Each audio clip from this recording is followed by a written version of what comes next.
Hello दोस्तों, मेरे channel पर आपका स्वागत है। अब तक आपने मेरी कहानी रात की दुल्हन का एपिसोड 15 तक सुना। अब मैं उसके आगे सुनाने जा रहा हूँ 16 शादी के बाद पहली रात।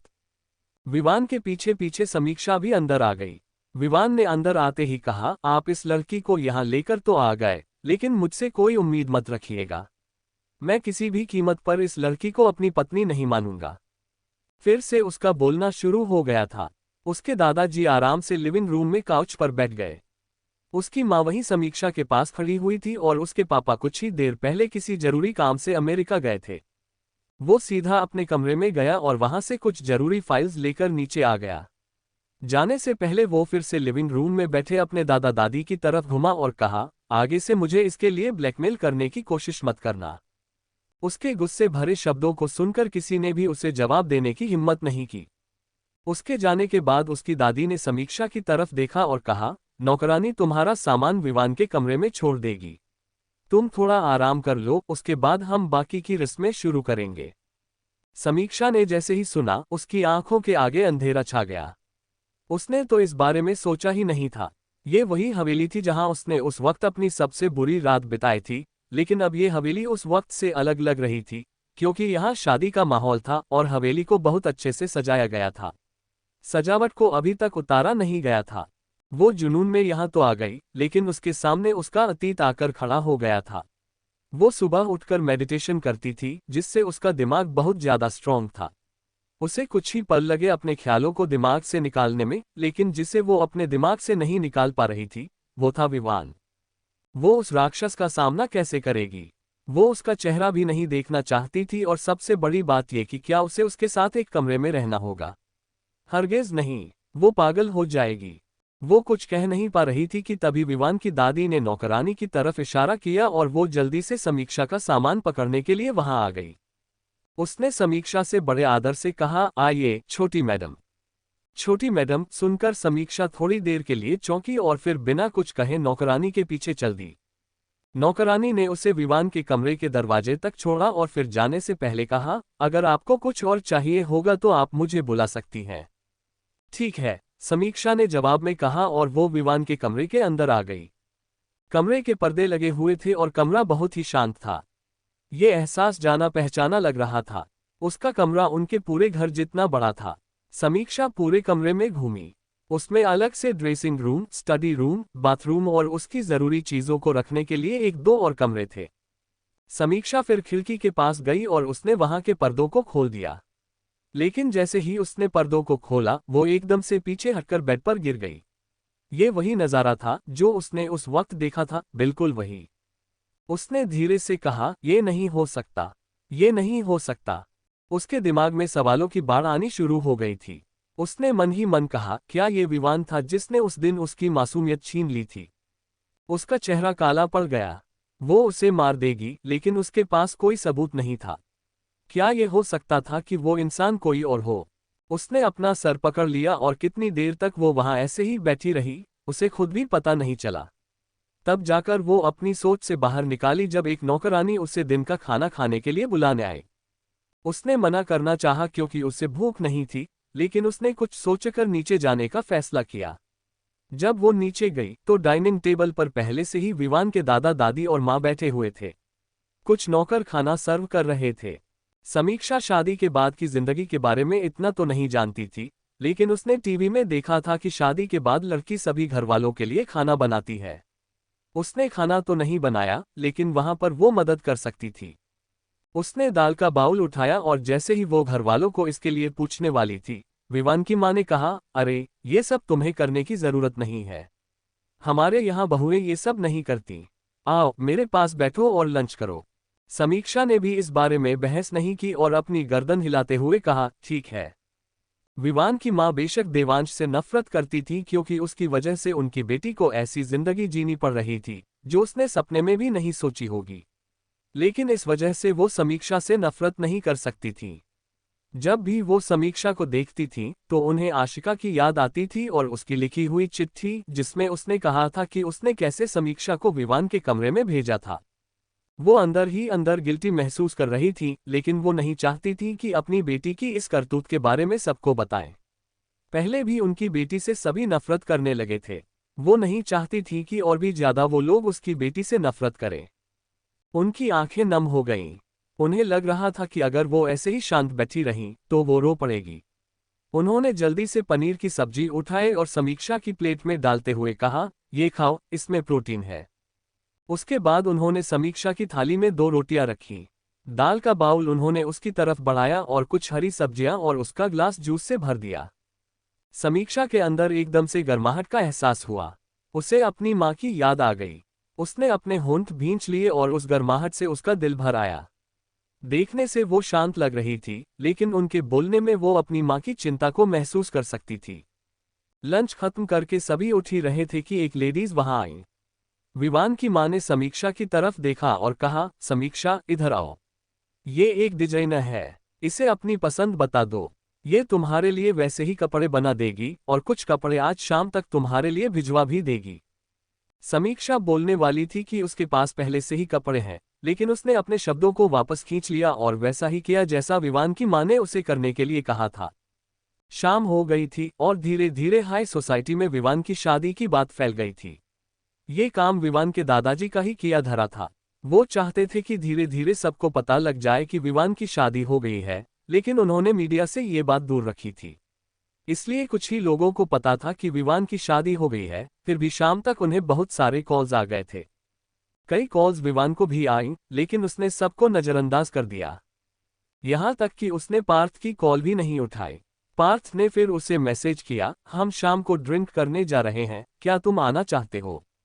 विवान मना नहीं करना चाहता था, लेकिन अचानक से उसके सामने समीक्षा का चेहरा घूम गया। वो लड़की उसी के घर पर थी और वो उसकी शक्ल भी नहीं देखना चाहता था। इसलिए कुछ सोचकर उसने जवाब दिया, ठीक है। रात के समय वो चारों बैठकर ड्रिंक कर रहे थे और विवान के अलावा वो तीनों आपस में हंसी मजाक कर रहे थे। विवान चुप था। उसने 2 बोतल वाइन खत्म कर दी थी और उसे होश नहीं था कि वो कितना पीता जा रहा था। रुद्र ने आखिर में उसकी तरफ देखा और कहा, क्या तुम किसी बात को लेकर परेशान हो? इस बार विवान ने अपनी नजरें उठाईं और धीरे से कहा, दादा दादी उस लड़की को घर पर लेकर आ गए हैं। उसका इतना ही कहना था कि वहां का माहौल एकदम शांत हो गया। पार्थ ने हैरानी से कहा, क्या? विवान बोला, लेकिन मैं उसे किसी भी कीमत पर एक्सेप्ट नहीं करूंगा। जब भी वो लड़की मेरे सामने आती है, मेरा मन उसे जान से मारने का करता है। रुद्र की पकड़ गिलास पर थोड़ी मजबूत हो गई। वो विवान को सच बताना चाहता था, लेकिन उसने वादा किया हुआ था। उसके शब्द गले तक आए, लेकिन उसने मुंह खोलने की हिम्मत नहीं की। एक गहरी सांस लेने के बाद उसने कहा, विवान, तुम्हें इसके बारे में सोचना चाहिए। हो सकता है जिस तरह से तुम साजिश के शिकार हुए हो, वो भी उसी तरह से हुई हो। जरूरी नहीं कि उसकी इसके पीछे कोई चाल चली हो। अमन ने भी दूसरे पहलू पर विचार करते हुए कहा, हाँ, ये भी हो सकता है। तुम्हें आमने सामने बैठकर इस बारे में बात करनी चाहिए। आमने सामने बात। विवान इस बारे में सोचना भी नहीं चाहता था।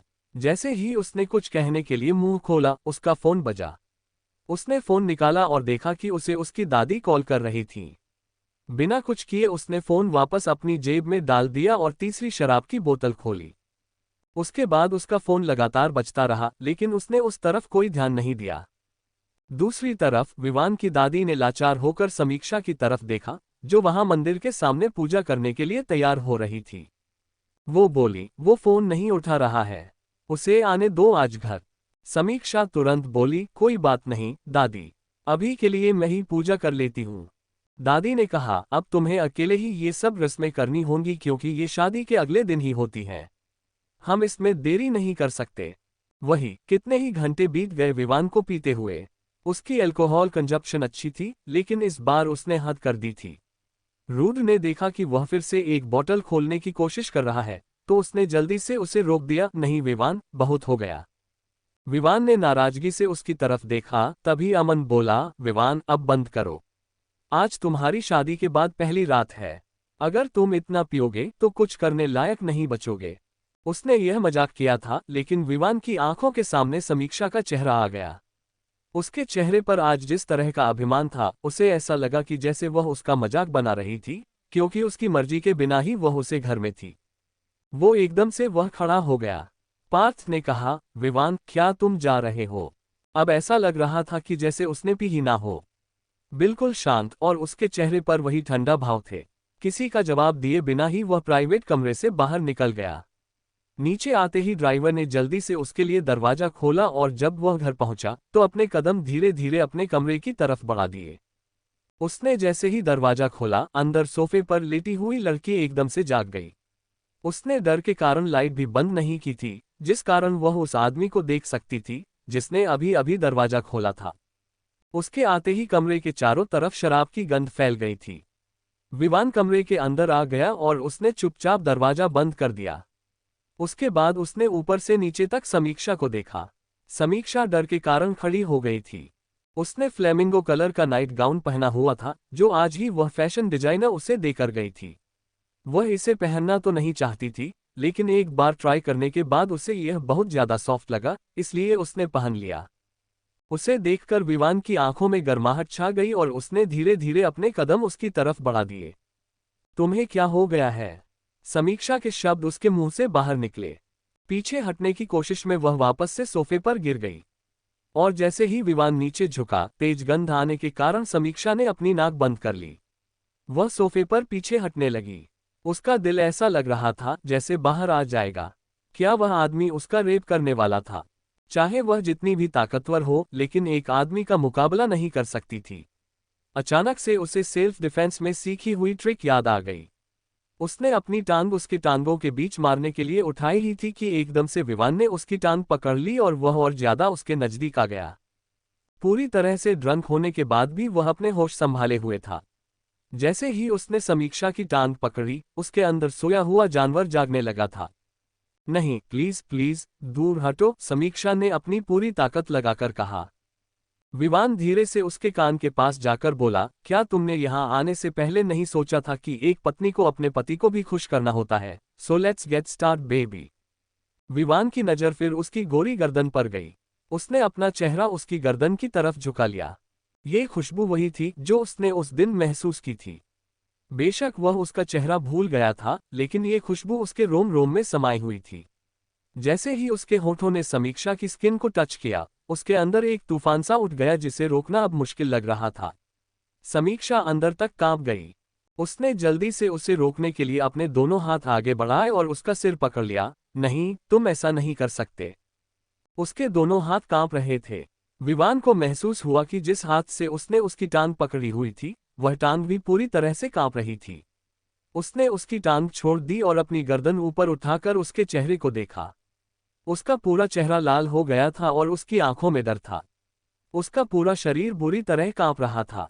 विवान ने अपनी मुट्ठी को इतनी जोर से भींचा कि उसके नाखून उसके हाथ के अंदर तक चले गए और उसमें से खून आना शुरू हो गया।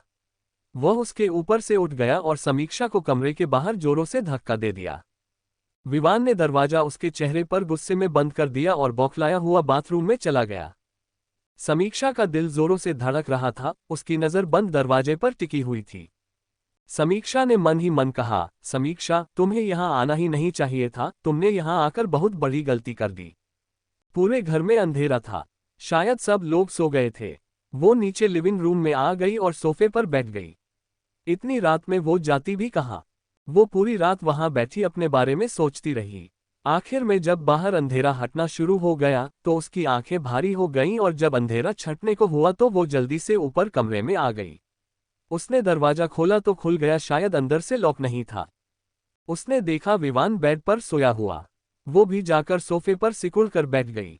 वो पूरी रात नहीं सोई थी, इसलिए उसकी आंखें भारी हो गईं और धीरे धीरे करके उसने बंद कर ली और गहरी नींद में चली गई। विवान के कमरे में सुबह सुबह पंछियों की चहचहाहट सुनकर उसने अपनी आंखें खोली। उसने सबसे पहले अपना सिर पकड़ा जो बहुत ज्यादा दुख रहा था।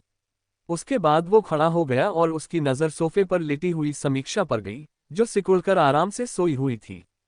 वो मन ही मन बोला, ये लड़की मेरे कमरे में क्या कर रही है? इसे तो मैंने बाहर निकाल दिया था। वो उसके बाद काफी देर तक उसे घूरता रहा और उसके अंदर तक झांकने की कोशिश की। फिर उसने मन ही मन कहा, आखिर क्या मकसद हो सकता है इस लड़की का यहाँ आने का? जरूर ये इस बार भी किसी मकसद से यहाँ आई है, लेकिन ज्यादा दिन तक यहाँ नहीं रहेगी। चेंजिंग रूम में जाकर उसने जल्दी से कपड़े बदले और हवेली में ही मौजूद अपने जिम में गया। पसीने से लथपथ वो बाहर आया तो उसने नोटिस किया कि वो अभी तक नहीं उठी थी। बाथरूम में नहाने के बाद और चेंजिंग रूम में कपड़े बदलने के बाद उसने अपने बाल सुखाए और तैयार होकर जब बाहर आया तब देखा वो अब तक सो रही थी। विवान ने कड़वाहट में कहा, कितना सोती है। वो जल्दी से फिर अपने कमरे से बाहर निकल गया। जब वो नीचे आया तो उसके सब घर वाले उठ चुके थे और डाइनिंग टेबल पर ही बैठे हुए थे। विवान को नीचे आते हुए देखकर सपना ने उसके पीछे देखा लेकिन कोई नहीं था।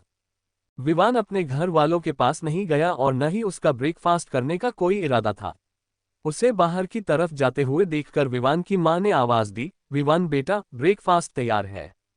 विवान के कदम रुक गए और उसने अपनी मां की तरफ मुड़कर कहा, मुझे भूख नहीं है। ये कहकर वो वहां से जाने लगा, लेकिन कुछ सोचकर रुक गया और बिना अपने घर वालों की तरफ देखे इस बार उसने कहा, मेरे रूम में तो आपने मेरी मर्जी के बिना उसे आने दिया, लेकिन वो मेरी जिंदगी का हिस्सा कभी नहीं बनेगी और बहुत ही जल्द मैं उसे इस घर से बाहर निकालने वाला हूँ। ये कहकर वो वहां से चला गया।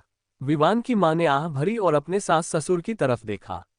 नाश्ता करते हुए एक बार भी उन दोनों ने भी विवान की तरफ नहीं देखा था। उसकी मां को हैरानी हुई कि आखिर वो दोनों उसके बच्चे की तकलीफ क्यों नहीं समझ रहे हैं। उन्होंने अपनी बेटी के लिए समीक्षा को वहां ला तो लिया, लेकिन वो भूल गई थी कि उनका एक बेटा भी है।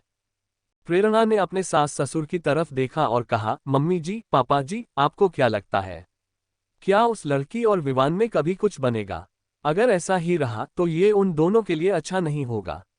आज वो बिना नाश्ता किए ही ऑफिस चला गया। अगर ऐसा ही रहा तो फिर हमारा परिवार भी बिखर जाएगा। विवान की दादी ने अपनी बहू की तरफ देखा और कहा, कुछ नहीं होगा। इन बूढ़ी आंखों को बहुत तजुर्बा है। वो लड़की जरूर ही उसे बदल देगी। वो बिल्कुल पवित्र आत्मा है जिसके अंदर कोई चालाकी और किसी के लिए कोई बुरी भावना नहीं है। विवान को जब उसका ये रूप दिखेगा तो सब कुछ ठीक हो जाएगा। तुम चिंता मत करो। विवान की मां ने कुछ नहीं कहा और आंखें नीचे करके अपना नाश्ता करने लगी। दोपहर के समय विवान अपने ऑफिस में बैठा था कि उसका असिस्टेंट हड़बड़ाहट में उसके पास आया, सर, लंदन की फैक्ट्री में कुछ दिक्कत हो गई है। ये कहकर उसने अपना आईपैड उसकी तरफ बढ़ा दिया। विवान ने वीडियो को देखा और फिर अपने असिस्टेंट की तरफ बिना देखे कहा, मेरे लंदन जाने की तैयारी करो। असिस्टेंट ने जल्दी से अपनी गर्दन हिलाई और कहा, ठीक है सर। जाने से पहले विवान अपना कुछ जरूरी सामान लेने हवेली गया। रास्ते में किसी से नहीं टकराया, जिससे उसे अपने कमरे में जाने में आसानी हो गई, क्योंकि वो अभी किसी भी इंसान के सवालों का कोई जवाब नहीं देना चाहता था। जब वो अपने कमरे में पहुंचा तो उसकी नज़र उस लड़की पर चली गई जो अभी तक सो रही थी। विवान ने मन ही मन कहा, कुंभकर्ण के परिवार से है। उसके बाद उसने अपना सामान लिया और वहां से निकल गया। लगभग 3 बजे समीक्षा की नींद खुली। अंगड़ाई लेते हुए उसने जम्हाई ली और अपनी आंखें खोली। कमरे में नजर दौड़ाते हुए वो तुरंत बैठ गई और उसकी नजर सबसे पहले बेड पर गई। वो वहां नहीं था, इसका मतलब वो बाथरूम में हो सकता है। ये सोचते हुए वो सोफे से खड़ी हो गई। तभी अचानक से उसका फोन बजा और उसने फोन उठाकर उसमें कॉल करने वाले का नाम देखा। उसी वक्त उसकी नजर टाइम पर चली गई। वो चिल्लाई, 3 बजे बज गए। उसने अपना सिर पकड़ लिया और जल्दी से कॉल उठाए। कॉल उसकी मां की थी, बेटा समीक्षा, तुम ठीक हो ना? क्यों नहीं उठा रही? मैं तुम्हें सुबह से कॉल कर रही हूं। क्या तुम बिजी थी? समीक्षा ने अपने होंठ काट लिए। वो जल्दी से बाथरूम की तरफ जाते हुए बोली, मम्मी, मैं अभी सोकर उठी हूं और मैं भी नहाने जा रही हूं। ठीक है, मैं आपको बाद में कॉल करती हूं। ये कहकर उसने अपना फोन काट दिया और जल्दी से नहाकर तैयार हो गई। वहां उसकी मां अपने फोन हाथ में लिए सोच रही थी कि उसकी बेटी ने क्या कहा है, क्या वो अभी सोकर उठी है। सामने बैठी आशिका की तरफ देखते हुए उसकी मां बोली, वो अभी 3 बजे सोकर उठी है। मुझे यकीन नहीं हो रहा है। यहाँ तो वो 11 बजे तक उठ जाती थी, लेकिन वहां तो उसने रिकॉर्ड तोड़ दिया। इस लड़की का मैं क्या करूं? आशिका के चेहरे पर हंसी आ गई। वो बोली, और कोई बात नहीं आंटी जी, मेरे घर वाले ऐसे नहीं हैं जो उसे देर से उठने पर बुरा भला बोलेंगे। मैं भी अक्सर लेट उठती थी। समीक्षा की मां बोली, लेकिन तुम इस घर की बेटी थी और वह इस घर की बहू है। उसकी कुछ जिम्मेदारी है। मुझे नहीं लगा था कि उसकी शादी इतनी कम उम्र में हो जाएगी, नहीं तो मैं उसे पहले ही सब कुछ सिखा देती। अब मुझे उसे कुछ सिखाने का समय नहीं मिला है, क्या होगा? आशिका ने उन्हें समझाते हुए कहा, सब कुछ ठीक होगा आंटी, आप चिंता मत कीजिए। आशिका की नज़र बीच बीच में देवांश के कमरे की तरफ जा रही थी। समीक्षा के जाने के बाद उसने उसकी तरफ एक बार देखा भी नहीं था, बात करनी तो दूर की बात है। समीक्षा की मां ने आशिका की नजरों को देख लिया था। अपने सामने कटे हुए फ्रूट्स को देखकर उन्होंने कहा, आशिका बेटा, ये देवांश को लेकर आओ। आशिका जल्दी से खड़ी हुई और मुस्कुराते हुए बोली, ठीक है आंटी। वह जल्दी से देवांश के कमरे की तरफ बढ़ गई। देवांश इस वक्त कमरे की खिड़की के पास खड़ा हुआ था। जैसे ही उसने किसी के कमरे में आने की आहट सुनी तो बिना देखे बोला, माँ मुझे कुछ नहीं खाना, आप प्लीज मुझे परेशान करना बंद कीजिए। तभी उसे आशिका की आवाज सुनाई दी, देवांश। उसकी आवाज सुनकर वह पीछे मुड़ा और सर्द नजरों से उसे देखा। आशिका टेबल पर फ्रूट्स की प्लेट रखकर उसके पास आए और बोली, देवांश क्या तुमने मुझे अभी भी माफ नहीं किया? देवांश ने एक नज़र उसे देखा और फिर वापस खिड़की के बाहर देखते हुए कहा, तुम्हें पता है आशिका, मैं तुम्हें यहाँ क्यों रहने दिया? आशिका चुप रही। उसे नहीं पता था कि देवांश ने उसे यहाँ क्यों रहने दिया। उसे लगा था कि वह उससे प्यार करता है, लेकिन यहाँ तो बात कुछ और ही लग रही थी। देवांश ने आगे कहा, क्योंकि तुम मेरे बच्चे से प्रेग्नेंट हो। तुमने जो गलती की थी वह माफी लायक नहीं है, ये बात तुम भी जानती हो। लेकिन मैं अपनी गलती मानता हूं, तुम प्रेग्नेंट हुई इसमें तुमसे ज्यादा मेरी गलती थी। मुझे ध्यान रखना चाहिए था और मैं ये गलती मानता हूं। लेकिन मत भूलो, तुम्हारी वजह से आज मेरी बहन नर्क में है। मुझे नहीं पता कि उसके साथ तुम्हारे घर वाले कैसा बर्ताव करेंगे और वह भी क्या वह उसे मोहलत जीने देगा। अगर मेरी बहन को कुछ हुआ तो तुम मेरे लिए मर जाओगी। आशिका की आंखों से आंसू बहने लगे। उसकी इतनी कड़वी आवाज सुनकर उसे लगा था कि धीरे धीरे सब कुछ सही हो जाएगा, लेकिन यह तो दिन ब दिन खराब होता जा रहा था। आशिका की सिसकियों को सुनकर देवांश ने उसके हाथ हल्के से हिलाए और उसने थोड़े कठोर आवाज में कहा, चली जाओ यहां से, मैं तुम्हारी शक्ल नहीं देखना चाहता। आशिका उसकी बाजू पकड़ना चाहती थी, लेकिन देवांश ने उसका हाथ झटक दिया, तो आशिका पीछे हट गई और वहां से चली गई। उसका रोना रुक नहीं रहा था और वह सीधा दूसरे कमरे में चली गई। समीक्षा की मां टीवी देखने में मगन थी, इसलिए उन्हें इस बारे में कुछ पता नहीं लगा। वहीं समीक्षा जल्दी से तैयार होकर नीचे आए। उसे समझ में नहीं आ रहा था कि घरवालों का सामना कैसे किया जाए। जैसे ही वह नीचे आए, उसकी नज़र सबसे पहले वहां की दादी पर पड़ी। वह जल्दी से उनके पास गई और उनके पैर छूते हुए बोली, दादी मुझे माफ कर दीजिए। मैं सच में जल्दी उठना चाहती थी, लेकिन मेरी आंख नहीं खुली। उसकी बात सुनकर उसकी दादी मुस्कुराए और बोली, कोई बात नहीं, सबसे पहले जाकर कुछ खा लो, तुम्हें भूख लगी होगी। समीक्षा ने आसपास नजर दौड़ाई तो उसकी दादी बोली, बहू यहाँ नहीं है, वह कुछ जरूरी काम से बाहर गई है। और तुम्हारे दादाजी पीछे वाले गार्डन में फूलों को देख रहे हैं। मैं भी वहीं जा रही हूँ। जब तुम्हारा खाना हो जाए तो तुम भी वहीं आ जाना। समीक्षा ने अपनी गर्दन हिला दी। जल्दी से खाना खाकर वो पीछे वाले गार्डन में चली गई, जहां विवान के दादा दादी थे। बरसात का मौसम शुरू हो गया था, इस वजह से नए नए पौधे गार्डन में लगाए जा रहे थे। समीक्षा पौधों को देखकर खुश हो गई। गार्डन में बहुत सारे पौधे लगे हुए थे, जिन्हें देखकर किसी भी इंसान का मन खुश हो जाएगा। गार्डन बहुत बड़ा था। अचानक से समीक्षा के दिमाग में कुछ आया और उसने विवान के दादा दादी की तरफ देखकर कहा, दादा दादी, क्या हम ये सब्जियां नहीं लगा सकते? मेरा मतलब है, इतना बड़ा गार्डन है तो हमें सब्जियां लगानी चाहिए ना, ताकि हमें ताज़ी ऑर्गेनिक सब्जियां मिलें। समीक्षा का हमेशा से मन था कि जब उसका अपना बड़ा घर होगा और उसके सामने बड़ा सा गार्डन होगा तो वो खुद सब्जियां उगाएगी, क्योंकि उसे ऐसा लगता था कि जो सामान मार्केट में आता है वो अच्छा नहीं होता। विवान के दादा ने उसकी तरफ देखा और कहा, क्या तुम्हें सच में सब्जियां लगानी है? समीक्षा ने अपनी गर्दन हिला दी और कहा, क्या मैं लगा सकती हूँ? विवान की दादी मुस्कुराए और बोली, हाँ क्यों नहीं, ये पीछे वाला हिस्सा तुम्हारा है। वैसे तो तुम्हारे दादाजी यहाँ भी फूल लगाने के लिए कह रहे थे, लेकिन अब तुम यहाँ सब्जियां लगा सकती हो। जो तुम्हारा मन करे, माली तुम्हारी मदद कर देंगे। समीक्षा खुश हो गई और उसने ताली बजाते हुए कहा, ठीक है, तो मैं कल अपने मनपसंद सब्जियों के बीज लेकर आऊंगी। उसे खुश देखकर दोनों बूढ़े कपल्स के चेहरे पर भी मुस्कुराहट आ गई। अचानक से समीक्षा के दिमाग में अपने कॉलेज वाली बात याद आ गई। उसने उनकी तरफ देखा और कहा, दादाजी दादी जी, क्या मैं कॉलेज जा सकती हूँ? मेरा मतलब है, मैं अभी कॉलेज में हूँ ना, और मुझे कॉलेज पूरा करना जरूरी है। विवान की दादी मुस्कुराए और बोली, हाँ क्यों नहीं, हमें भी पता है कि तुम अभी छोटी हो और तुम्हारा कॉलेज पूरा नहीं हुआ है। इसलिए तुम कॉलेज जाओगी और तुम्हें कोई रोक टोक नहीं करेगा। समीक्षा के चेहरे पर बड़ी सी मुस्कुराहट आ गई। वो बहुत खुश थी। दादा दादी के साथ गार्डनिंग पर बातें करते हुए कब शाम हो गई पता ही नहीं चला। अब जाकर समीक्षा के चेहरे पर थोड़ी मुस्कुराहट देखी गई थी। अचानक से विवान के दादा का फोन बजा और फोन सुनने के बाद उनके चेहरे के एक्सप्रेशन गंभीर हो गए। फोन काटने के बाद उन्होंने विवान की दादी की तरफ देखा और कहा, विवान लंदन चला गया, वहां कुछ प्रॉब्लम आ गई थी। विवान की दादी ने हैरानी से कहा, क्या सब कुछ ठीक तो है ना? विवान के दादा ने कहा, हाँ सब कुछ ठीक है। मुझे गुस्सा इस बात का है कि उसने खुद मुझे ये सब क्यों नहीं बताया, और अगर वो जा ही रहा था तो बहू को भी अपने साथ ले जाता। उन्होंने फिर समीक्षा के चेहरे की तरफ देखा।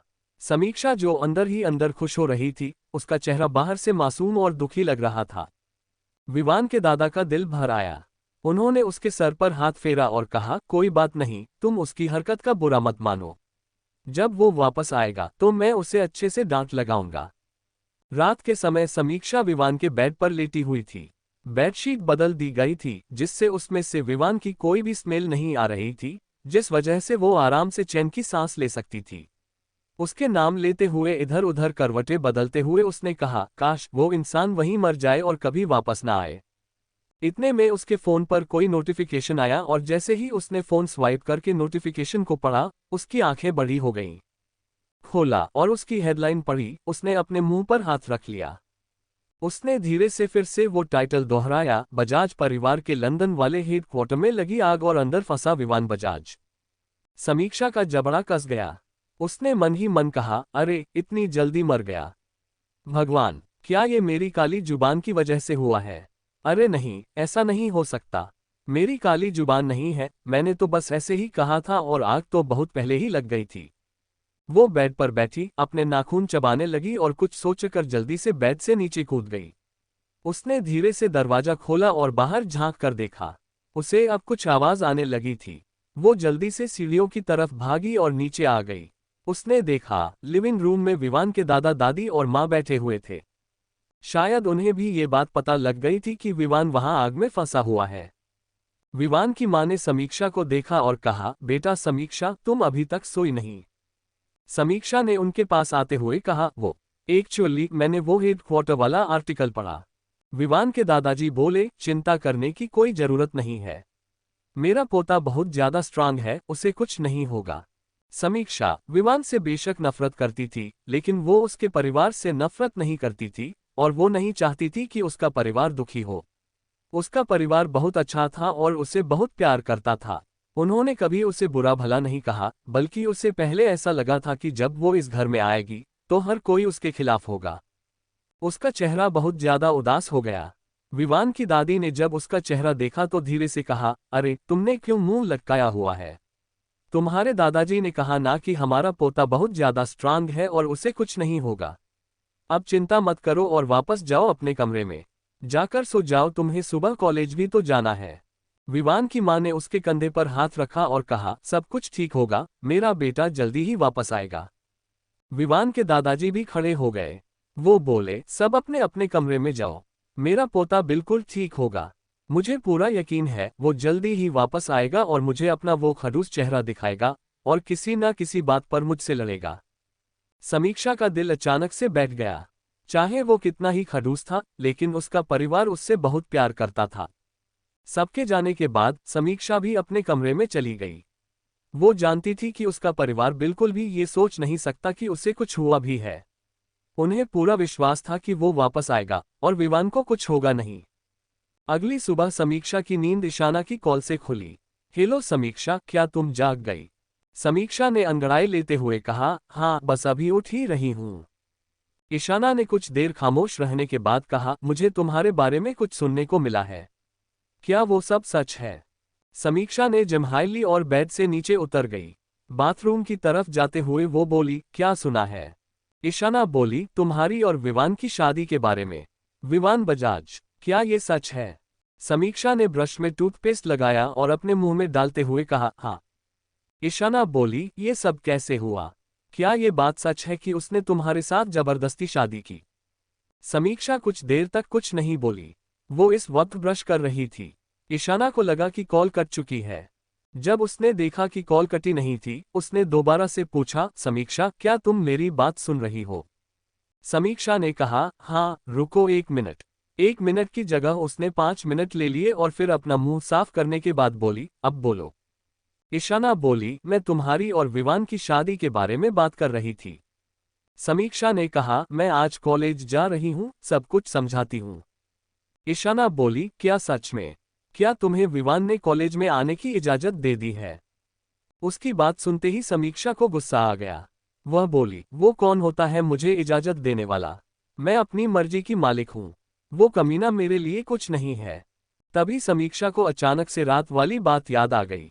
उसने अपने मुंह पर हाथ रख लिया और माफी मांगते हुए कहा, भगवान, मुझे माफ कर दो जो मैंने मरे हुए आदमी को गाली दी। मैं अपनी गाली वापस लेती हूँ। उसके बाद उसने अपना गला साफ किया और कहा, ठीक है, मैं तुमसे कॉलेज आने के बाद बात करूंगी। वो फोन काटने ही वाली थी कि ईशाना ने एकदम से पूछा, तुम्हारा भाई ठीक है? मैंने सुना है वो अस्पताल में था। समीक्षा ने अपना सिर खुजलाते हुए कहा, हाँ भाई अब ठीक है, लेकिन। ये कहते हुए वह रुक गई। उसे आशिका का ध्यान आया। अभी सिर्फ उसके और आशिका के परिवार के अलावा किसी को नहीं पता था कि देवांश और आशिका के बारे में, इसलिए उसने भी सही समय का इंतजार किया और ईशाना को इस बारे में कुछ नहीं बताया। ईशाना बोली, लेकिन क्या? समीक्षा बोली, कुछ नहीं, कॉलेज आने के बाद बताती हूँ। ये कहकर उसने जल्दी से फोन काट दिया और फौरन से हेडक्वार्टर में लगी आग के बारे में न्यूज़ सर्च की। उसने देखा कि अभी तक विवान का कुछ पता नहीं चला था। नहाने के बाद जब वो नए कपड़े बदलकर नीचे आई तो उसने देखा कि वहां कोई नहीं था। घर में काम करने वाली नौकरानी से समीक्षा ने पूछा, सब कहाँ गए? अक्सर इस टाइम पर सब घर वाले लिविंग रूम में ही होते थे। नौकरानी ने कहा, बड़े मालिक लंदन के लिए निकल गए हैं और बड़ी मालकिन और छोटी मालकिन दोनों पूजा करने मंदिर गई हैं। उन्होंने कहा था कि जब आप उठ जाएं तो हम आपको नाश्ता करवा दें। समीक्षा ने कहा, ठीक है। उसने नाश्ता किया और विवान और उसके घर वालों के बारे में सोचा। सब परेशान होंगे, लेकिन दिखावा इस तरह कर रहे हैं कि कुछ हुआ ही नहीं। लेकिन मामला बहुत सीरियस था, ये वो भी देख सकती थी। अगर विवान जिंदा होता तो जरूर ही उसकी कुछ खबर मिल जाती, लेकिन उसका तो कुछ पता ही नहीं था। नाश्ता करने के बाद समीक्षा ने नौकरानी से कहा, मैं कॉलेज जा रही हूँ। अगर कोई पूछे तो बता देना कि दोपहर के बाद वापस आ जाऊंगी। समीक्षा अपनी क्लास से पहले कॉलेज पहुंच गई थी। वहां उसका कैंटीन में कुहू और ईशाना इंतजार कर रही थीं। जैसे ही उन्होंने समीक्षा को वहां देखा, दोनों उसके गले लग गईं। उसे देखकर दोनों खुश थीं। समीक्षा को भी उन्हें देखकर काफी अच्छा महसूस हो रहा था। कुहू ने जल्दी से उसके लिए कुर्सी खींची और उसे बैठाते हुए कहा, बैठो। समीक्षा मुस्कुराए और बैठ गई। वो बोली, क्या बात है, आज मेरी बहुत खातिरदारी हो रही है। कुहू ने सीरियस होकर कहा, समीक्षा, मुझे बताओ, क्या तुम वहां ठीक तो हो? क्या वहां सब कुछ ठीक है? तुम्हारे साथ वहां कैसा बिहेवियर करते हैं? समीक्षा ने विवान के घर वालों के बारे में सोचकर जवाब दिया, वहां सब अच्छे हैं। सब मेरे साथ अच्छा बिहेव करते हैं। ईशाना ने देखा कि वो कॉन्फिडेंट लग रही थी। उसने गहरी सांस ली और कहा, और विवान? विवान का नाम सुनते ही समीक्षा का चेहरा अजीब हो गया। ईशाना ने रात की न्यूज़ नहीं देखी थी, इसलिए उसे नहीं पता था कि लंदन में क्या हुआ था, और कुहू को भी न्यूज़ से ज्यादा खास लगाव नहीं था, इसलिए उसे भी नहीं पता था। समीक्षा ज्यादा बात को आगे नहीं बढ़ाना चाहती थी, इसलिए उसने जवाब दिया, सब कुछ ठीक है, विवान भी मेरे साथ अच्छे से रहता है। ईशाना ने पूछा, लेकिन ये हुआ कैसे? मतलब कैसे तुम्हारी शादी विवान के साथ हो गई? मुझे समझ नहीं आया। मैंने तो बस एक न्यूज़ देखी थी कि शादी वाले दिन उसकी बहन शादी से भाग गई, लेकिन तुम्हारे साथ ये सब कैसे हुआ? समीक्षा की आंखें बड़ी हो गईं। वो बोली, क्या मेरी न्यूज़ भी टीवी पर आ रही है? ईशाना बोली, नहीं, दरअसल तुम्हारी शादी की बात तो आसपास के सारे मोहल्ले में फैली हुई है। मुझ तक जब बात पहुंची फिर मैंने कुहू से इस बारे में पूछा तो उसने कहा कि यह बात सच है। तभी उसने बताया कि तुम्हारी शादी विवान के साथ हुई है। मोहल्ले में सबको पता है कि तुम्हारी शादी हो गई है, लेकिन यह नहीं पता कि किसके साथ हुई है। सारे बस अंदाजा लगा रहे हैं कि वह जरूर ही कोई अमीर परिवार का लड़का होगा, क्योंकि तुम्हें ले जाने दो बड़ी बड़ी गाड़ियां आई थीं। समीक्षा ने अपने माथे को पकड़ लिया और उसे रगड़ते हुए कहा, पता नहीं लोग अपने घर के आंगन को छोड़कर दूसरे के आंगन में लगे हुए फल क्यों उठाना चाहते हैं। उनके घर में दुनिया भर का क्लेश होता है, लेकिन फिर भी उन्हें दूसरों के घर झांकना होता है। बेशर्म लोग। ईशाना ने उसकी पीठ पर हाथ रखा और कहा, ठीक है, ठीक है। मुझे पता है तुम गुस्से में हो। अगर तुम अभी नहीं बताना चाहती तो कोई बात नहीं, मैं तुम पर दबाव नहीं डालूंगी। समीक्षा ने उसका हाथ पकड़ लिया और कहा, तभी तो तुम मेरी बेस्ट फ्रेंड हो। तभी ईशाना का फोन बजा और उसने देखा कि उसके कॉलेज का प्रोफेसर उससे फोन कर रहा था। उसका चेहरा थोड़ा बिगड़ हो गया और वह फोन उठाते हुए बोली, एक्सक्यूज मी गर्ल्स, जरूरी कॉल है। थोड़ी दूर जाने पर जब वह फोन पर बात करने लगी तो कुहू ने समीक्षा की तरफ देखा और कहा, मैंने उसे देवांश भाई और आशिका भाभी के बारे में नहीं बताया, क्योंकि अभी तक ये बात किसी को नहीं पता है, लेकिन तुम्हारी शादी की बात सब जगह फैल गई है, इसलिए मुझे विवान का नाम लेना पड़ा, वरना लोग तुम्हारा नाम पता नहीं किस किस गुंडे के साथ जोड़ रहे थे। समीक्षा बोली, कोई बात नहीं, वैसे भी यह कभी ना कभी तो होना ही था। जितना जल्दी हो गया उतना जल्दी अच्छा है, और जैसे ही मौका मिलेगा मैं ईशाना को सब बता दूंगी। अभी मैं किसी और बात को लेकर परेशान हूं, इसलिए अभी मेरा मन नहीं है उसे सच्चाई बताने का। कुहू बोली, वो हमारी बेस्ट फ्रेंड है और हमारे बीच कभी कोई बात नहीं छुपती, इसलिए जब तुम्हारा मन करेगा और तुम्हें ठीक लगेगा तुम तब उसे यह बताना, वह जरूर इसे समझेगी। समीक्षा मुस्कुरा दी, अगर मेरे पास तुम दोनों नहीं होती तो पता नहीं मेरा क्या होता। अचानक से तभी अगली क्लास की बेल बजी और वे दोनों उठ खड़ी हुई। समीक्षा ने ईशाना का बैग भी उठाया और उसकी तरफ बढ़ गई। समीक्षा ने ईशाना को आवाज दी, ईशाना, तुम्हारा बैग। समीक्षा की आवाज सुनकर वह थोड़ा घबराए और पीछे मुड़ते हुए बोली, ठीक है, तुम दोनों चलो, मैं आती हूं। उसके चेहरे पर कुछ तो अजीब था। समीक्षा ने नोटिस किया, लेकिन उसे लगा कि शायद वह खुद भी इस वक्त अच्छे मूड में नहीं है, तो हो सकता है ईशाना भी इसलिए उसे ऐसी लगी। क्लास खत्म होने के बाद वे तीनों टैक्सी में बैठ गए और देखा कि समीक्षा का चेहरा और भी उदास हो गया था। वो इतनी गहरी सोच में डूबी हुई थी कि उसे उनकी आवाजें भी सुनाई नहीं दे रही थी। तभी उसके फोन की घंटी बजी, लेकिन उसे वो भी सुनाई नहीं दिया। कुहू ने कहा, समीक्षा, क्या हुआ है? देखो, तुम्हारे फोन की घंटी बज रही है। उसने जब उसे हिलाया तो समीक्षा प्रेजेंट में वापस आए और उसने जल्दी से अपना फोन बैग से निकाला, लेकिन जैसे ही उसने फोन कान से लगाया उसकी नज़र सामने गई और वो चिल्लाए, रुको। टैक्सी में बैठे हुए जब समीक्षा बाहर की तरफ देख रही थी तो उसे अचानक से विवान का परिवार दिखाई दिया। ये विवान के दादाजी, दादी और माँ थे। उन्हें देखकर समीक्षा एकदम से चिल्लाई, टैक्सी रोको। कुहू और ईशाना ने उसे हैरानी से देखा और कहा, क्या हुआ समीक्षा? उन्हें पहले से ही समीक्षा थोड़ी अजीब लग रही थी। वो अजीब सा बिहेव कर रही थी और अब तो उन्हें यकीन हो गया था कि कुछ तो गड़बड़ थी। समीक्षा जल्दी से टैक्सी से उतर गई और कुहू और ईशाना की तरफ मुड़कर बोली, ठीक है, तुम दोनों चली जाओ। मुझे कोई मिल गया है, मैं उसके साथ ही घर चली जाऊंगी। उसने जल्दी से अपने बैग से पैसे निकाले, टैक्सी वाले को पकड़ा और वहां से जल्दी से मंदिर की तरफ चली गई। ईशाना ने कुहू की तरफ देखा और कहा, क्या सच में समीक्षा को कोई मिल गया है? कुहू ने जवाब दिया, मुझे नहीं पता, लेकिन सामने तो मंदिर है, शायद वो थोड़ी देर अकेली रहना चाहती है। ईशाना बोली, हाँ, सही कह रही हो। चलो फिर हम उसका पीछा नहीं करते हैं, हम चले जाते हैं। समीक्षा ने बोर्ड पर देखा तो उसे पता लगा कि ये एक राधा कृष्ण मंदिर था। विवान के परिवार के पीछे पीछे समीक्षा सीढ़ियां चढ़ रही थी। समीक्षा ने जब तक सीढ़ियां चढ़ी तब तक बजाज परिवार मंदिर में चला गया था।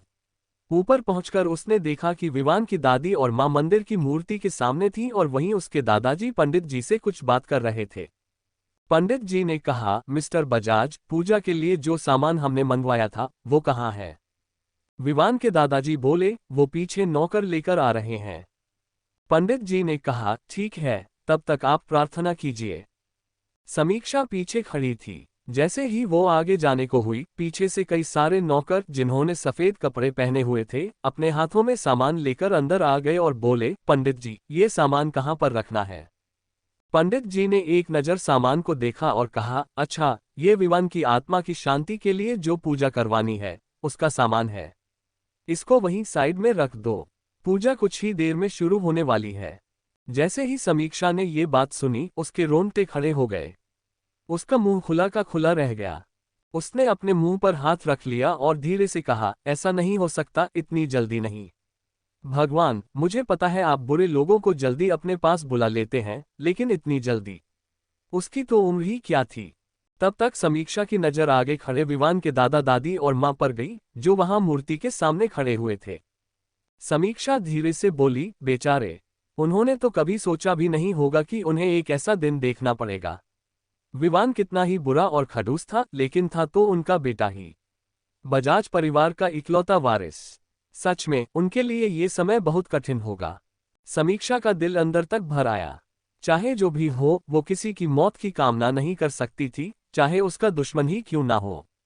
वो साइड से पिलर की तरफ झुक गई और उसने अपना सर टिकाने के लिए पिलर का सहारा लिया। वो विवान के परिवार को देख रही थी और सोच रही थी कि कैसे उन्हें सांत्वना दिया जाए।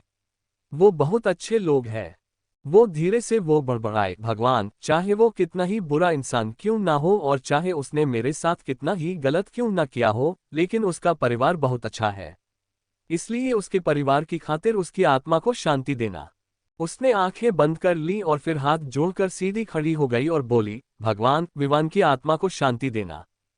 एक आदमी जिसने बिजनेस सूट पहना हुआ था वहीं से गुजर रहा था और जब उसने अपना नाम सुना तो वो वहीं रुक गया और अपने साइड में हाथ जोड़े खड़ी लड़की को देखने लगा, जो बार बार कह रही थी कि विवान की आत्मा को शांति देना। उस आदमी की आईब्रो अचानक से मुड़ गई और वो उसके सामने आ गया। बहुत देर प्रार्थना करने के बाद समीक्षा ने अपनी आंखें खोली, लेकिन जैसे ही उसने अपनी आंखें खोली वो चिल्ला पड़ी, आ भूत। सामने खड़े विवान ने उसे ऐसे देखा जैसे वो किसी पागल को देख रहा हो। वो उसे भूत दिख रहा था और अभी थोड़ी देर पहले क्या कह रही थी कि विवान की आत्मा को शांति देना। वो चिल्लाए लेकिन किसी ने उसकी तरफ ध्यान नहीं दिया क्योंकि मंदिर में बहुत ज्यादा भीड़ थी। जन्माष्टमी का मौका था, इसलिए मंदिर पूरी तरह से भक्तों से भरा हुआ था। वहीं समीक्षा की आंखें बाहर आने वाली थीं। शायद उसने ज्यादा ही प्रार्थना कर ली जो ये आदमी उसके सामने खड़ा हो गया। वो दोबारा से चिल्लाने वाली थी, लेकिन विवान ने उसका हाथ पकड़कर उसे वहां से एक तरफ ले गया। अब तक समीक्षा को एहसास हो गया था कि उसके सामने खड़ा विवान कोई भूत नहीं है बल्कि वो जिंदा है। विवान के कुछ दूर आकर उसका हाथ छोड़ दिया। उसने उसे घूर कर देखा और कहा, क्या कह रही थी तुम? मेरी आत्मा के लिए शांति। समीक्षा को समझ में नहीं आ रहा था कि आखिर हुआ क्या है। उसने क्या कुछ गलत सुन लिया था, लेकिन फिर भी उसने अपने आप को बचाने के लिए जल्दी से कहा, वो पंडित जी ने कहा था कि विवान की आत्मा की शांति के लिए पूजा करवानी है, इसलिए मुझे लगा कि तुम। उद्धरण चिन्ह। इससे आगे उसने कुछ नहीं कहा बल्कि ऊपर की तरफ इशारा किया कि जिससे उसका मतलब था कि उसे लगा कि तुम ऊपर चले गए हो। विवान का मन कर रहा था कि उसे सीढ़ियों से नीचे फेंक दे। क्या ये लड़की पागल है? इससे पहले कि वो कुछ बोलता, उनके थोड़ी दूर पंडित जी एक कपल के साथ वहां आ गए। वो उनसे कुछ बात कर रहे थे। बहुत ज्यादा दूर नहीं थे, इसलिए वो दोनों उनकी बातें सुन सकते थे। कपल ने सफेद कपड़े पहने हुए थे और उनकी उम्र 40 से 50 साल थी। पंडित जी ने उन्हें सांत्वना देते हुए कहा, जिंदगी इसी का नाम है। जो आया है वो एक दिन जाएगा। मुझे आपके बेटे के लिए दुख है, लेकिन क्या कर सकते हैं, ऊपर वाले की लीला है। उससे कोई नहीं बच सका। समीक्षा ने अपने होंठ भींच लिए तो पंडित जी इनके बेटे विवान की बात कर रहे थे। अब वो गई, ये सामने खड़ा इंसान उसे जान से मार देगा। वो विवान से नजरें बचाने लगी और वहां से जाते हुए बोली, ठीक है, अब मैं चलती हूँ। मुझे बहुत काम है। मुझे लगता है शायद दादी जी मुझे आवाज लगा रही हैं। मुझे उनके पास जाना चाहिए। उसके जाने से पहले ही विवान ने उसकी बाजू पकड़ ली और बोला, जहां तक मुझे याद है तुम्हें तो यहाँ किसी ने आने के लिए नहीं कहा, तो फिर तुम यहाँ क्या कर रही हो? समीक्षा ने धीरे से कहा, मैं टैक्सी में थी जब मैंने आपके दादा दादी और माँ को मंदिर के बाहर उतरते हुए देख लिया था, इसलिए मैं भी उतर गई। विवान ने उसे बाजू से खींचा और मंदिर के बाहर की तरफ सीढ़ियों तक लेकर गया। वो बोला, निकलो यहाँ से, मैं तुम्हारी शक्ल भी नहीं देखना चाहता, चली जाओ। समीक्षा तब तक उसे 1000 बार मन में गाली दे चुकी थी। वो उसे बहुत बुरी तरह तरीके से खींचकर लेकर आया था। उसने अपनी बाजू को पकड़ा और उसे सहलाते हुए कहा, जा रही हूं मैं। मुझे भी कोई शौक नहीं है तुम्हारा चेहरा देखने का। ड्रैगन लगते हो पूरे। ये कहते हुए वो रुक गई। उसे डर था कि विवान उसकी इस बात पर उसे सीढ़ियों से नीचे फेंक देगा, इसलिए वो जल्दी से सीढ़ियां उतर गई और उसने एक बार भी विवान की तरफ पलटकर नहीं देखा। विवान गुस्से में अपनी मुट्ठी भींचे उसे जाते हुए देखता रहा। तब तक विवान का फोन बजा। उसने देखा उसकी माँ उससे फोन कर रही है। मंदिर की तरफ जाते हुए उसने फोन अपने कान में लगाया और कहा, मैं आ रहा हूँ मॉम। उसकी माँ बोली, जल्दी आओ, पूजा शुरू होने वाली है।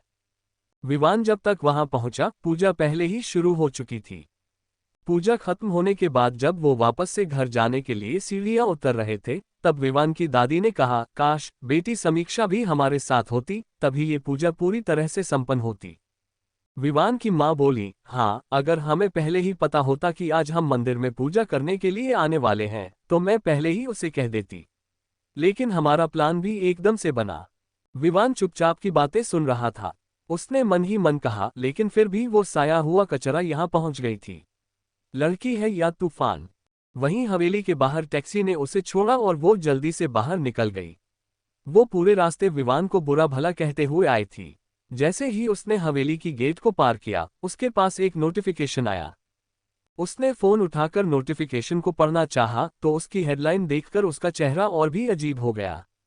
हेडलाइन थी, विवान बजाज की मौत। उसमें आगे लिखा था, आग से झुलसी पूरी बिल्डिंग के अंदर जो भी था, कोई बच नहीं पाया है और ऐसा अनुमान है कि विवान बजाज उसी के अंदर थे। समीक्षा के कदम उसे पढ़ते हुए रुक गए और उसने मजाक बनाते हुए कहा, ये न्यूज़ वाले पागल लोग। वो कैसे मर गया? उससे मैं अभी अभी मिलकर आ रही हूँ। उसने मुझे धक्का देकर मंदिर से बाहर निकाल दिया। पता नहीं खुद क्या समझता है, जैसे मंदिर उसकी खुद की प्रॉपर्टी हो। भगवान भी ऐसे लोगों को जल्दी अपने पास नहीं बुलाता, उन्होंने उन्हें बुलाकर सर दर्द थोड़ी ना पालना है। उसने जल्दी से फोन को बंद किया और अंदर आ गई। जैसे ही वो अंदर आई, एक नौकरानी उसके पास भाग कर आई, मैडम आप आ गईं। समीक्षा की नाक में अचानक से टेस्टी खाने की खुशबू गई। लिविंग रूम में आते हुए उसने पूछा, ये तो बहुत अच्छी खुशबू है, किसकी है ये? नौकरानी जल्दी से बोली, आज घर में अलग अलग तरह का खाना बन रहा है। बड़ी मालकिन ने कहा था कि आज विवान सर की पसंद का सारा खाना बनाया जाए। समीक्षा का मुंह बन गया। उसने मन ही मन कहा, फिर से विवान। मेरी जिंदगी में ये विवान नाम का ग्रहण लग गया है, पता नहीं कब जाएगा। नौकरानी ने अपना हाथ आगे बढ़ाया और कहा, लाइए मैडम, अपना बैग मुझे दीजिए। मैं आपका बैग आपके कमरे में ले जाने में मदद करती हूँ। समीक्षा ने कहा, नहीं, इसकी जरूरत नहीं है। इसमें तो मेरी कुछ किताबें और जरूरी सामान है। ये भारी नहीं है। नौकरानी ने कहा, ठीक है मैडम, आप खाना खाने के लिए नीचे आ जाइए। अगर आप चाहें तो घर वालों के आने का इंतजार भी कर सकती हैं। अगर आपको भूख लगी है तो आप अभी खा लीजिए। समीक्षा ने मन ही मन कहा, अगर घर वालों का इंतजार करूंगी और उनके साथ खाना खाऊंगी तो उसे ड्रैगन का मूड देखना पड़ेगा। इससे अच्छा है कि मैं अकेले ही खा लूं। समीक्षा ने नौकरानी की तरफ देखा और कहा, और मुझे बहुत भूख लगी है। वो पता नहीं कब तक आएंगे। मैं अभी जल्दी से फ्रेश होकर नीचे आई हूं, आप तब तक खाना लगा दीजिए। नौकरानी मुस्कुराई और बोली, ठीक है, जैसे आपको ठीक लगे। जब तक बजाज परिवार घर पहुंचा तब तक समीक्षा खाना खा चुकी थी और आराम से पीछे गार्डन में अपने सब्जियों को लगाने की जगह देखने गई थी। पूरी हवेली में सबसे पसंदीदा जगह उसकी वही थी, जहां पर फूल खिले हुए थे, पंछी चहक रहे थे, तितलियां उड़ रही थीं। वो सच में किसी सपने जैसा नजारा था। समीक्षा ने इसका नाम स्वर्ग घोषित कर दिया था। आते ही विवान की मां ने नौकरानी से पूछा, क्या समीक्षा आ गई? नौकरानी ने जवाब दिया, जी मैडम, वो आ गई हैं। खाना खाने के बाद वो पीछे गार्डन में टहलने गई हैं। दादी बोली, लगता है छोटी बहू को वो जगह बहुत ज्यादा पसंद है। दादाजी बोले, ठीक है, खाना खाने के बाद हम भी वहीं टहलने चलते हैं। खाना खाने की टेबल पर विवान के दादाजी ने पूछा, क्या उस इंसान का पता लग गया जिसने ये सब किया था लंदन में? विवान ने कहा, नहीं, लेकिन शाम तक पता लग सकता है। दादी जी इस बात पर नाराज होते हुए बोली, उस आदमी को ढूंढने के चक्कर में तुमने अपनी मौत की झूठी अफवाह सब जगह फैलाने के लिए कहा। यह अच्छी बात नहीं है। इंसान को मरने के बारे में सपने में भी नहीं सोचना चाहिए। तुम हमारे इकलौते वारिस हो, क्या तुम्हें ये सब शोभा देता है? और भी तरीके हो सकते हैं और तुमने ये तरीका सोचा। विवान खाने के समय ज्यादातर बोलना पसंद नहीं करता था, लेकिन उसने दादी की बात का जवाब देने के लिए अपने खाने को चबाना तक रोका और उसे निगलने के बाद कहा, यह सबसे आसान तरीका था उसे ढूंढने का। मेरी मौत की खबर सुनकर वो सतर्क हो जाएगा और फिर उसे ढूंढना आसान होगा। दादी ने एक गहरी सांस ली और अपने पोते को देखा जो कभी भी किसी की नहीं सुनता था। उन्होंने थोड़ा गुस्से से कहा, तुम्हें पता है कि हम क्या महसूस कर रहे थे जब हमने ये बात सुनी? तुम्हारे दादाजी सुबह ही लंदन के लिए निकल गए। वो तो अच्छा हुआ कि तुम्हारे असिस्टेंट ने फोन करके बता दिया कि तुम ठीक हो, नहीं तो ये बुढ़ा हार्ट अटैक से ही मर जाता। विवान के दादाजी ने खाना खाते हुए हैरानी से अपनी पत्नी को देखा, वहीं विवान की माँ इस बात पर हंस पड़ी। खाना खाने के बाद जब वो वहां जाने के लिए तैयार हो रहे थे, विवान की माँ सीढ़ियों की तरफ जाते हुए बोली, विवान, क्या तुम हमारे साथ नहीं आओगे? विवान ने बिना देखे ही जवाब दिया, नहीं। गार्डन में पहुंचने के बाद समीक्षा नीचे गिरे हुए फूलों के पौधों को खड़ा करने में मदद कर रही थी। दादाजी ने अपना फोन निकाला और किसी को कॉल किया, और उसके बाद समीक्षा के पास आते हुए बोले, छोटी बहू, तुम्हें ये सब करने की जरूरत नहीं है, ये सब माली का काम है। उनकी आवाज सुनकर समीक्षा एकदम से खड़ी हो गई। उसने कहा, दादाजी, और उसके बाद उसकी नजर पीछे से आ रही विवान की माँ और दादी पर पड़ी, जो आपस में बातें करते हुए वहां आ रही थीं। वो सब फिर आपस में बातें कर रहे थे और हंसी मजाक कर रहे थे। अचानक से समीक्षा की नजर टेरेस पर गई और उसकी आंखें बड़ी हो गईं। 20 अब आएगा मजा। समीक्षा की नजर टेरेस पर घूम रहे 3 डॉग्स पर गई, जो बहुत ही भयानक लग रहे थे। उसे देखकर उसके दिमाग में वो दिन आ गया जब वो इस हवेली में पहली बार आई थी और ये डॉग्स उसके पीछे पड़ गए थे। वो बोलते बोलते चुप हो गई थी, जिस कारण से तीनों घर के सदस्यों ने उसकी तरफ देखा और फिर उसकी नजरों का पीछा करते हुए डॉग्स को देखा। विवान की मां बोली, समीक्षा, क्या हुआ? तुम उन डॉग्स से डरती हो क्या? समीक्षा ने अपनी गर्दन हिला दी और कहा, ये कितने खतरनाक हैं। डॉग्स की नजर भी समीक्षा के ऊपर पड़ चुकी थी। वो उसे बहुत जोर से भौंकने लगे थे। समीक्षा ने मन ही मन कहा, लगता है इन्हें याद आ गया है वो दिन जब मैं इनसे बच गई थी, लेकिन अब तो लगता है उनकी आंखों में खून उतर आया है, कैसे मुझे देखकर भौंक रहे हैं। समीक्षा, अगर इनमें से एक भी नीचे आ गया ना तो तेरी हड्डियां भी नहीं बचेंगी। और समीक्षा जो सोच रही थी वो सच था। डॉग्स सच में समीक्षा को पहचान गए थे और अब वो उसके खून के प्यासे थे, क्योंकि उन्हें लग रहा था कि समीक्षा कोई दुश्मन है। इस वक्त एक नौकरानी विवान की मां का फोन लेकर आए। मैडम, आपका फोन बहुत देर से बज रहा था। विवान की मां ने फोन करने वाले का नाम देखा और फिर साइड में चली गईं। विवान के दादाजी ने कहा, हाँ, इसलिए ही मेरी धर्मपत्नी ने तुम्हारे आने पर डॉग्स को टेरेस पर छोड़ने के लिए कहा था, क्योंकि वो जानती थी कि ये डॉग्स एकदम से तुम्हें अपना नहीं मानेंगे। समीक्षा का चेहरा रोने वाला हो गया।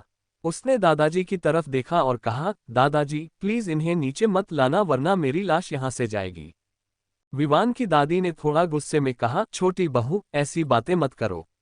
मरे तुम्हारे दुश्मन, चिंता मत करो, जब ये तुम्हें रोज देखेंगे तो तुम्हें नहीं काटेंगे। तुम उनके साथ बातें करना। समीक्षा अजीब तरह से मुस्कुरा दी और बोली, बातें करना? मैं तो इन्हें देखकर अपना रास्ता ही बदल लूं।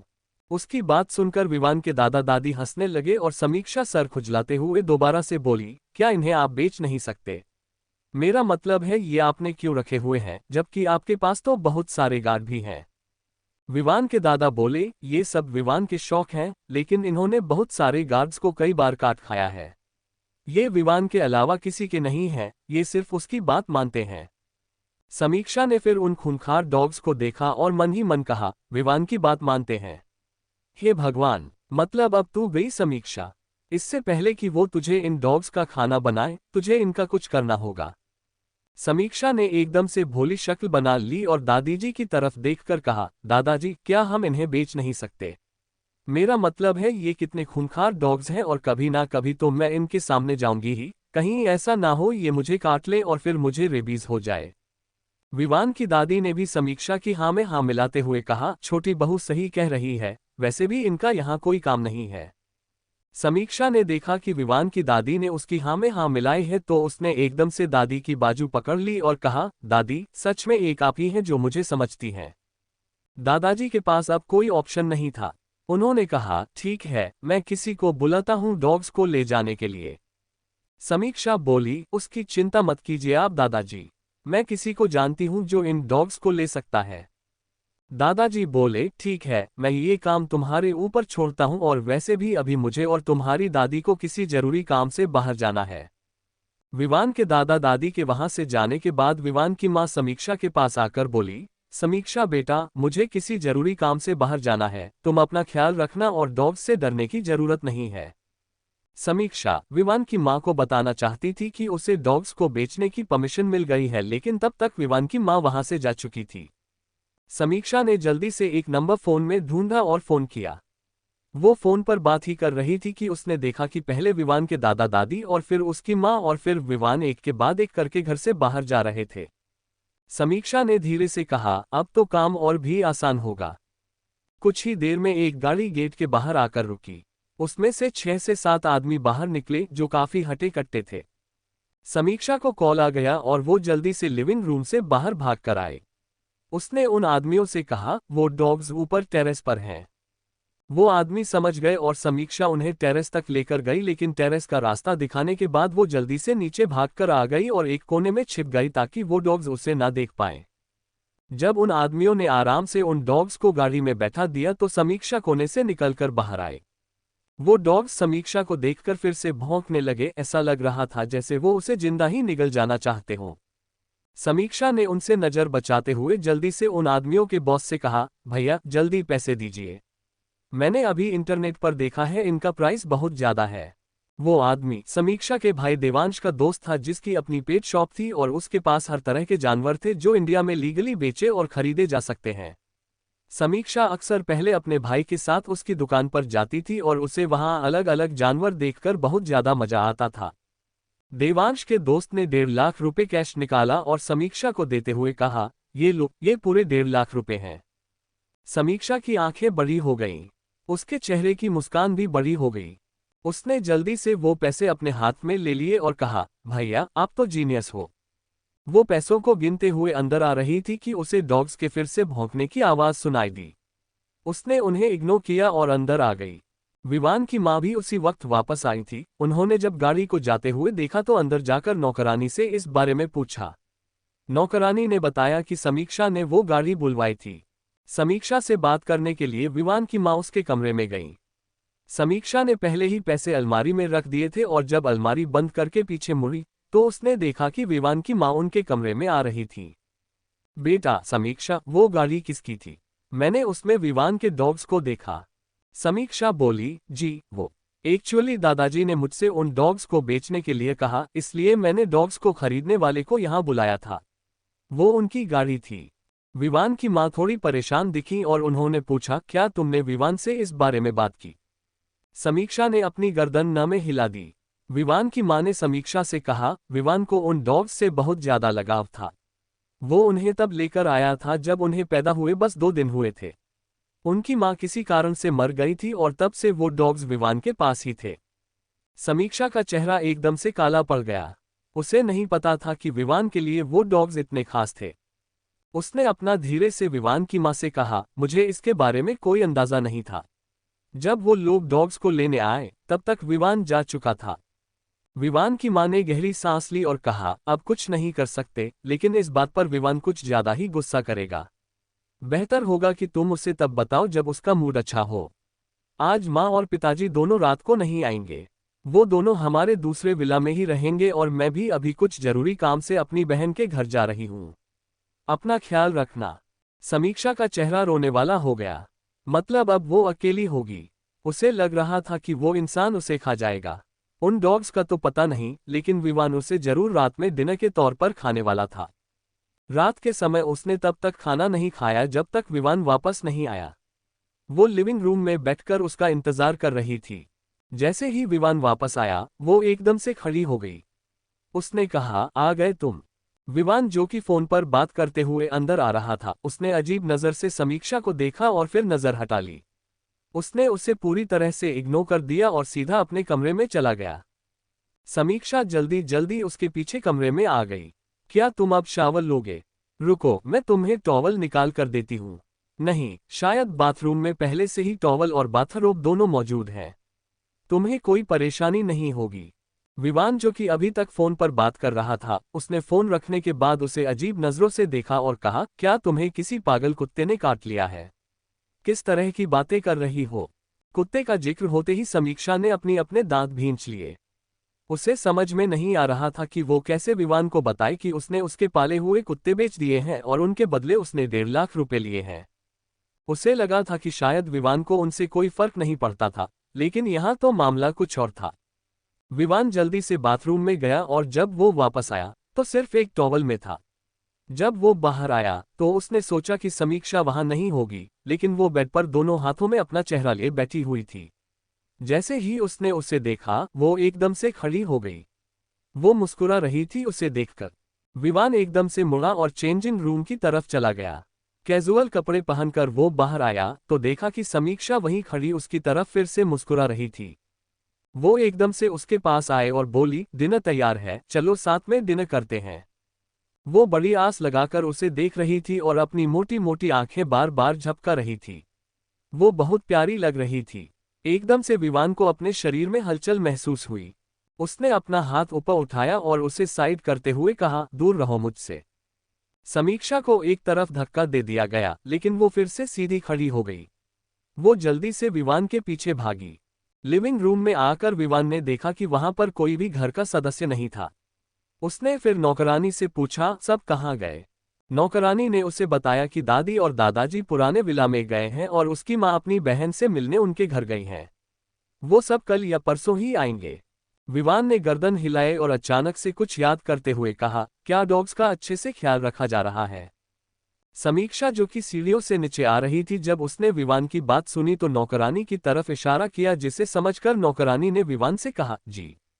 विवान डाइनिंग टेबल पर आ गया। नौकरानी ने जल्दी से उसके लिए प्लेट तैयार की। तभी समीक्षा वहां गई। अरे, मैं लगाती हूँ प्लेट, आप जाकर किचन से और खाना लेकर आएं। विवान ने हैरानी से उसे देखा और उसने प्लेट एक तरफ कर दी। अपनी आईब्रो चढ़ाते हुए कहा, आखिर तुम चाहती क्या हो? जब से मैं वापस आया हूं मेरे आगे पीछे क्यों घूम रही हो? समीक्षा उसके पास ही चेयर पर बैठ गई। वो उसे डॉग्स के बारे में बताना चाहती थी। जैसे ही उसने अपना मुंह खोला, नौकरानी खाना लेकर किचन से वापस आ गई। समीक्षा ने मन ही मन कहा, अभी रहने देती हूं, इस ड्रैगन का कुछ पता नहीं, क्या पता नौकरानी के सामने ही मुझे खरी खोटी सुना दे। नौकरानी ने विवान की प्लेट में खाना डाला और विवान खाना खाने लगा। तभी उसे एहसास हुआ कि समीक्षा उसे ही देख रही थी। उसने समीक्षा की तरफ देखा तो समीक्षा मुस्कुरा दी। विवान ने उसके प्लेट की तरफ देखा तो उसने अभी तक कुछ नहीं खाया था। विवान बोला, क्या तुम मुझे इस तरह से घूरना बंद करोगी? और अगर तुम्हें खाना नहीं खाना तो निकलो यहां से। समीक्षा जल्दी से सीधी कमर करके खाना खाने के लिए तैयार हो गई। डिनर करने के बाद विवान उठा और अपने कमरे में ना जाकर स्टडी रूम में चला गया। उसे कुछ जरूरी फाइल्स देखनी थी और उन पर आज रात को ही साइन करने थे।